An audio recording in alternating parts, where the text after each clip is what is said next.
Our daily Bible reading today comes from Psalms chapter 90 through 95. And our daily devotional today here at Carrollton Christian Fellowship comes from Psalm chapter 90. And what we see, and also with the title here of Psalm chapter 90, is it says that this is a psalm of Moses. Whether or not this was Moses, the one who led the children of Israel out of captivity, who the Lord had used to bring the children of Israel out of Egypt and had traversed with them throughout their time in the wilderness, whether that is this Moses or this is another later Moses, we're not exactly sure. But what we do know is that this psalm does fit within a time of the wilderness, or a time of an individual or the nation going through a period of wilderness feelings. So feeling as if and though that they have come out of sin and out of a place and a point to where that sin and the Lord had brought them out of that captivity. And then before they enter into and before they come into a point and period with the Lord, where the Lord is giving them the abundance that he desires to give them. And so that also there is a picture of the promised land, of a spirit-filled life for us. And so with this is a great psalm for us and a great encouragement for us and a great picture for us of what our life looks like and of what our life the Lord desires to take us into. So with this, a time of a wilderness feeling. So anytime that we feel as if we're going through a point and period in the wilderness in our life with spiritual wilderness. So we are saved, we are believers, but yet we are not quite, and we just know that we're not living in that abundant spirit-filled life that God desires to give us and desires that we walk out into.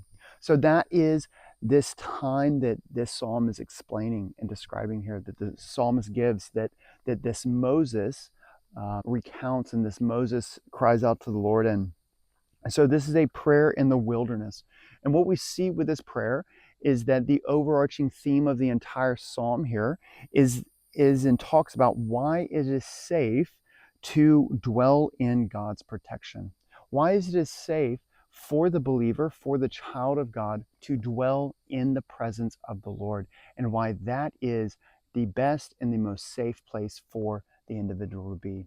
So in verse 1 of the psalm, what we see is that the Lord is the protection and the dwelling place of his people.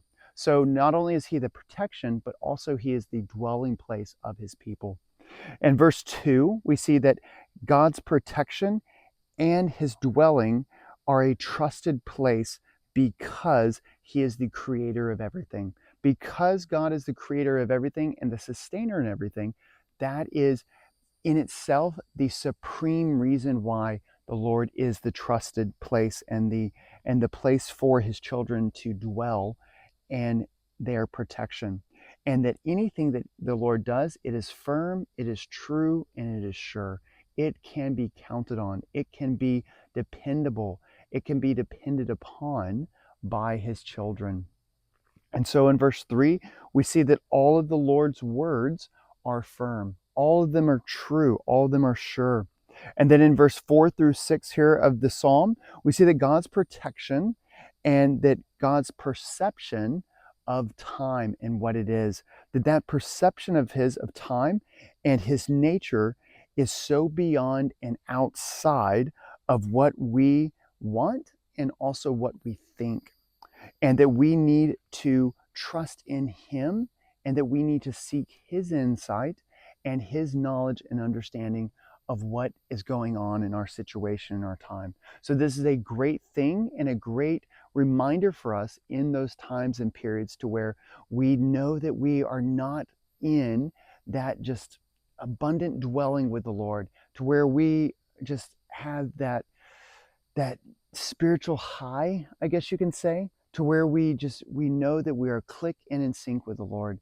But this is a great psalm to remember when we are going through possibly some dry times that we may be feeling, to where it may not feel as easy to go to the Word and spend time with the Lord in his Word, or go to times of prayer. So this again is a great chapter and a great psalm for when we are in those times. And it's a great reminder for us in them. And then in verse 7 and 8, we see that because of the Lord's nature, therefore our public and secret sin has to be accounted for. The Lord has to judge both our public and secret sin because of the nature of the Lord. And then in verse 9 through 11, the psalmist writes and reminds us that our best is only ash in comparison to him and in comparison to what he has done and what he has led us through and what he has brought us out of, and also what he is going and desires to lead us into.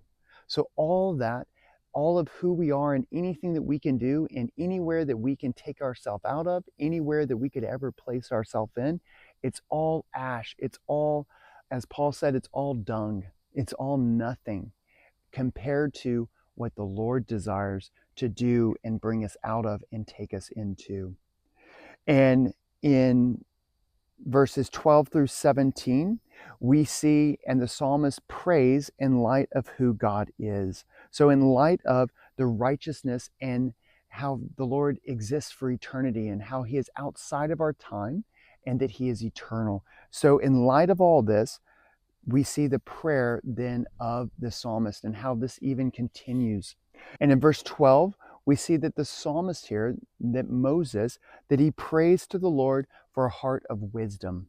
So that is what the Lord desires to give us. And so the psalmist is praying and asking for this in this time of a wilderness or a dry spot or a spiritual dryness or a spiritual depression that he may be going through, or that even we could be going through, or that the nation is going through.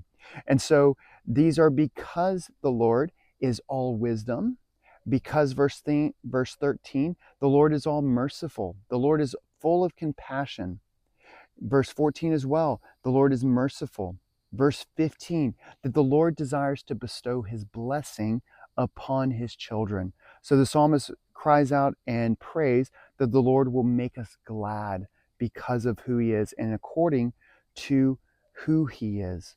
And so also verse 16 here, we see that the psalmist writes in the psalmist's prayer is that the Lord would make his work appear and that would make it known to his servant and to his servants, that the Lord will not hide his hand and not hide his work and what his desire is from his servants.